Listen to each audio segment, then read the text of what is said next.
mengapa kematian beliau menggemparkan Kairo dengan pemakamannya yang dihadiri lebih dari 500.000 orang.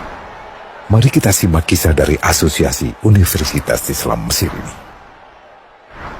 Al-Kisah dari kampung kecil bernama Tafana al-Ashraf, distrik Mittelghamir, provinsi Dakohliyah, Mesir. Ada 9 orang sarjana miskin lulusan Fakultas Pertanian. Lalu mereka pun sepakat membuat sebuah peternakan unggas sembari mencari mitra ke-10. Namun mereka terbentur modal. Maka dengan sekuat tenaga mereka kumpulkan dari hasil menjual tanah, perhiasan istri, hingga meminjam. Meski tidak banyak terkumpul, namun mencukupi untuk memulai usahanya. Pertanyaan tersisa, siapa mitra yang ke-10? Insinyur Solah, satu dari mereka pun berkata, "Aku sudah menemukan mitra yang ke-10. Siapa?" kata teman-temannya. "Allah," lanjutnya. "Allah akan menjadi mitra usaha kita yang ke-10. Allah akan mendapat 10% dari keuntungan kita. Dengan perjanjian, Allah yang akan memberikan perlindungan dan pemeliharaan, keamanan dari segala wabah penyakit." Akhirnya mereka pun sepakat. Kontrak kerjasama pun ditulis secara rinci dan dicatatkan ke notaris, lengkap dengan peran mitra ke-10 tersebut. Tak disangka, setelah 1 musim bisnis mereka langsung meroket, jauh dari yang dibayangkan sebelumnya. Lalu mereka pun kembali bersepakat menambah jatah keuntungan mitra ke-10 menjadi 20% di musim kedua, dan begitu seterusnya hingga mencapai 50%. Lalu bagaimana keuntungan mitra ke-10 itu dialokasikan? Dimulai dengan membangun sekolah dasar Islam putra, lalu lanjut putri, kemudian sekolah menengah putra, kemudian putri. Tambah lagi madrasah aliyah putra, lalu putri. Tapi karena keuntungan terus membanjir, akhirnya dibentuklah Baitul Mal. Dan mereka pun mengajukan ke pemerintah untuk membangun universitas di kampung.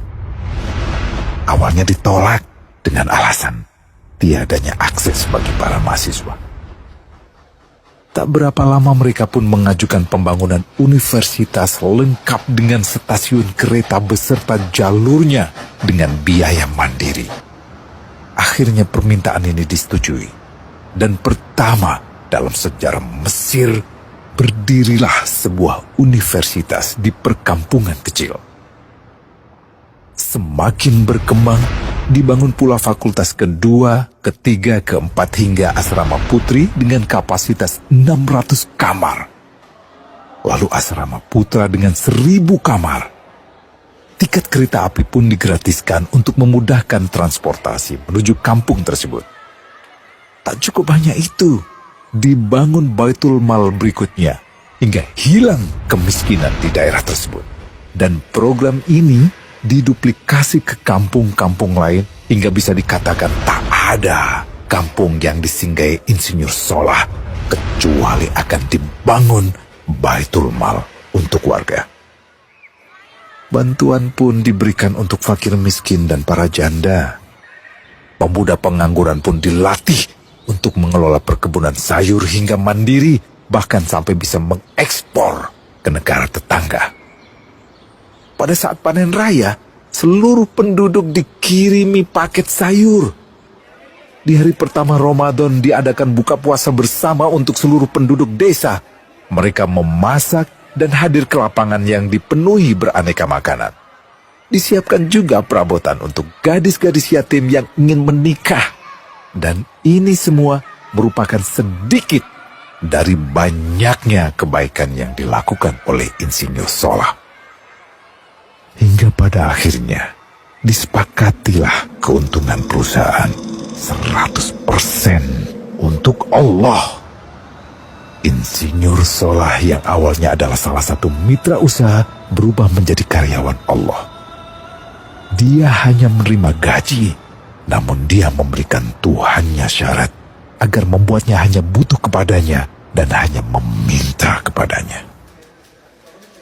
Inilah sosok Insinyur Solah Atiyah, aktor utama kisah menakjubkan ini. Keikhlasannya membuat ia sama sekali menolak terkenal di media massa.